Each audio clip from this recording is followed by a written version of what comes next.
Hi అండి, బాగున్నారా? నేనైతే చాలా బాగున్నానండి. మీరు కూడా బాగుండాలని కోరుకుంటున్నాను. నేనైతే మా అమ్మ వాళ్ళ ఇంటికి వచ్చానండి. మా అమ్మ వాళ్ళది పల్లెటూరు. అయితే నేను మా అమ్మ వాళ్ళ ఇంటికి వచ్చానని మా అన్నయ్య చేపలు తీసుకొచ్చాడండి. చూడండి, ఇక్కడ చేపలు ఊర్లో చెరువులో ఉంటాయి కదా, అవి తీసుకొని వచ్చాడండి. చెరువు దగ్గర చాలా ఫ్రెష్గా ఉంటాయి. ఇవి క్లీన్ చేయడానికి కొంచెం టైం పడుతుంది కదా, అంతవరకు మా ఇంటి పక్కన మా చుట్టూ ఎలా ఉందో ఒక చిన్న క్లిప్ చూపిస్తా చూడండి మీకు. అంటే పల్లెటూరు అంటే ఏంటి గుర్తొచ్చేది? చెట్లు, ఆవులు, గేదెలు, పచ్చని చెట్లు, ఇటు చూసిన పచ్చదనం పలకరిస్తున్నట్టు ఉంటుంది కదా, అలాగే ఉంటుందండి మా ఇల్లు కూడా. మా ఊరు కూడా చాలా బాగుంటుందండి. నాకైతే ఇక్కడికి వెళ్తే అస్సలు రావాలనిపించదు, కానీ తప్పదు కదా, ఏం చేస్తాం.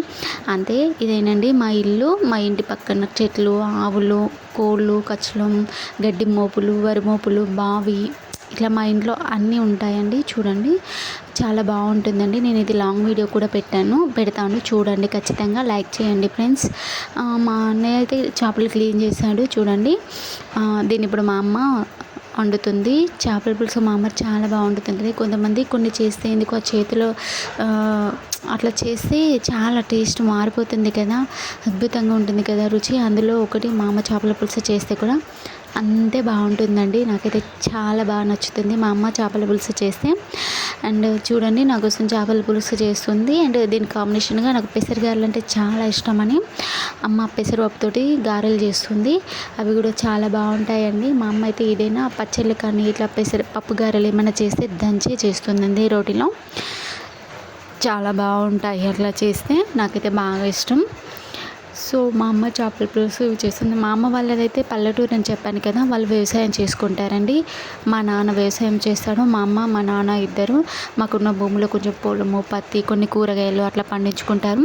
చాలా కష్టపడతారండి. మా నాన్న అయితే ఎప్పుడు ఒకటే అంటాడండి, అన్నాన్ని వృధా చేయకూడదు అని చెప్తాడు. మిగిలితే ఎవరికైనా పెట్టాలి, లేదా ఆవులకు పెట్టాలి, కానీ అంటే ఇట్లా ఏమంటారు, వేస్ట్గా పడేయకూడదు ఒక్క మెతుకు కూడా అంటారు. ఎందుకంటే ఆ కష్టం విలువ, అన్నం విలువ ఒక రైతుకి తప్ప ఇంకెవరికి తెలియదు కదా అంతగా. అందుకే ఎప్పటికీ చెప్తుంటాడండి.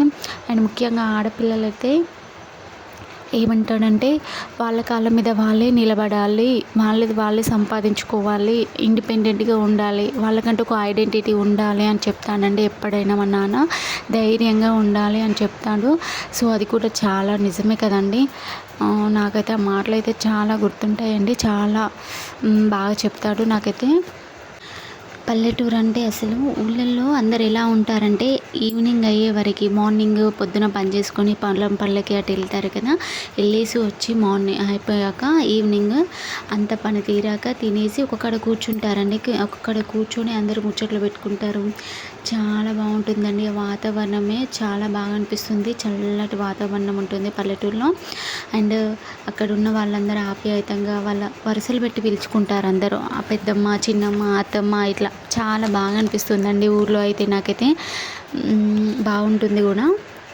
మనము ఏదైనా న్యాచురల్గా పండుతుందండి అక్కడ. కూరగాయలు కానీ, పువ్వులు కానీ, పండ్లు కానీ, మనకి చేతికి పెట్టుకునే గోరింటాకు నుంచి తలలో పెట్టుకునే పువ్వుల దాకా ఏదైనా న్యాచురల్గా పండుతుంది. అంటే సహజ సిద్ధంగా, ఇలాంటి మందులు వాడకుండా పండుతున్నాయండి. నిజంగా చాలా టేస్టీగా కూడా ఉంటాయి కదా, అలా మందులు వాడనివి చాలా బాగుంటాయండి. ఇంటి ముందు ఖాళీ ప్లేస్ ఉంటుంది కాబట్టి అన్ని చెట్లన్నీ వేసుకుంటారండి. మా అమ్మ అయితే ఇంటి ముందు ఖాళీ ప్లేస్ చూపించాను కదా మీకు, చాలా ఉంది కదా, అక్కడ అన్ని చెట్లు వేసుకుంటుందండి.